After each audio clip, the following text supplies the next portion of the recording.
Baisser les impôts urgemment, c'est la demande la plus récurrente du compte rendu du grand débat français.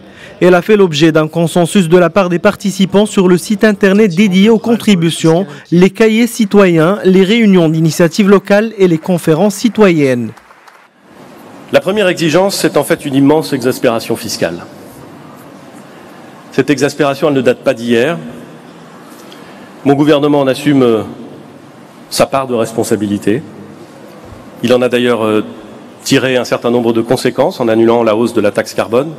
Mais bien avant la hausse de cette taxe, cette exaspération avait atteint des sommets dans toutes les catégories de la population.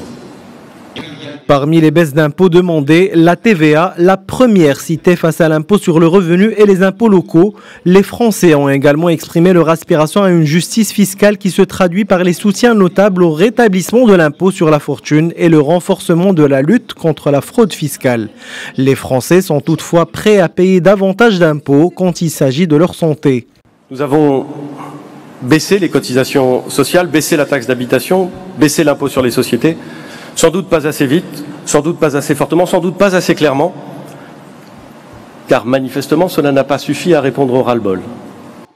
Deuxième requête des Français lors de ce grand débat, l'écologie. Ils se plaignent du changement climatique et proposent de développer des transports collectifs et réduire l'utilisation des pesticides ou encore développer le processus du tri. Troisième revendication qui ressort des pourparlers entre la France et ses citoyens, la réforme des institutions de l'État, le maintien du non-cumul des mandats est largement défendu, tout comme la réduction du nombre de parlementaires. La démocratie directe est même très plébiscitée, 80% des contributeurs y sont favorables. Côté Gilets jaunes, le référendum d'initiative citoyenne et la limitation de la vitesse à 80 km/h sont souvent cités. S'ajoute à ces revendications l'amélioration du système de santé en général ou encore une meilleure prise en charge des SDF. Les sujets les moins évoqués ou qui sont restés au second plan sont l'éducation et l'immigration. Enfin, les sujets qui n'ont presque pas été évoqués malgré leur caractère polémique sont le nucléaire, la peine de mort, le mariage pour tous, le cannabis ou encore l'avortement. Plus de 1,5 million de Français ont participé à ce grand débat, un tiers via le site dédié, un tiers dans les quelques 10 000 réunions locales et un tiers dans les 16 000 cahiers de doléances ou par courrier libre. Les Français attendent à présent avec impatience les premières décisions concrètes du président Emmanuel Macron.